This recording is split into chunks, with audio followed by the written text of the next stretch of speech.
আসসালামু আলাইকুম রহমতুল্লাহ বরকাতু। আমি চলে আসলাম একটা মেসেজ দেওয়ার জন্য।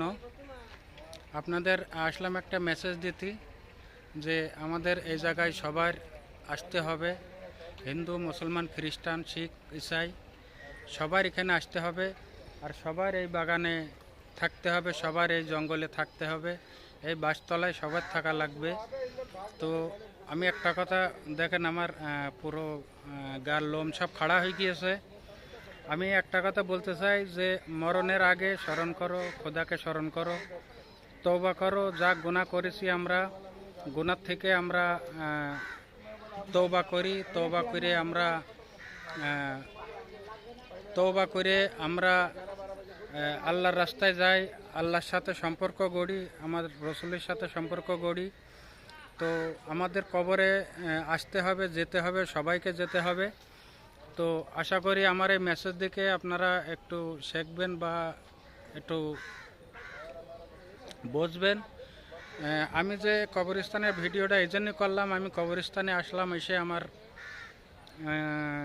আমার অতিথির কথা মনে পড়ে গেল। আমার আত্মীয় স্বজন, আমার যারা মরে গেছেন, যারা ইন্তেকাল হয়েছেন, তাদের স্মরণ করে আমার খুবই খারাপ লাগলো। আমি আসলাম কবরস্থানে, এই জন্যে ভিডিওটা বানাচ্ছি যে আমরা সবাই মনে রাখবো বা আমাদের একদিন এই বাসতলায় শুতে হবে, আমাদের একদিন এই গাছতলায় এসে থাকতে হবে।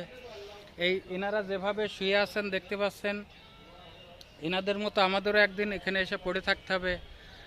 আমাদের কেউ জিজ্ঞেস করার থাকবে না, আমাদের কেউ পোষার থাকবে না।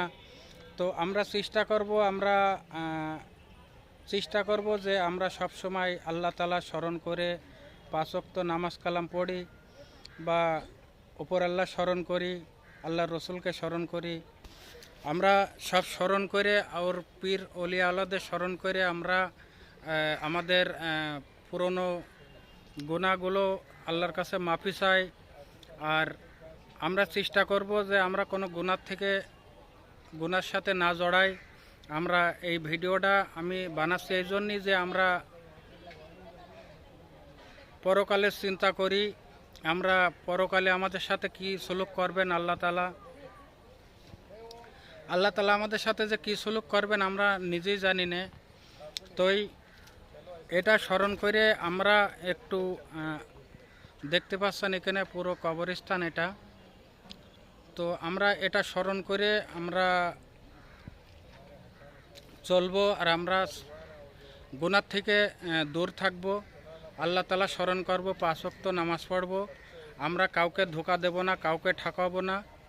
আমরা সবাই চেষ্টা করব যে আমরা গুনাহ থেকে দূর থাকি, 5 ওয়াক্ত নামাজ কালাম পড়ি। আর আমাদের সবার এখানে একদিন আসতে হবে। তাই এই বলে আমি সবার কাছে একটা মেসেজ পৌঁছাতে চাই।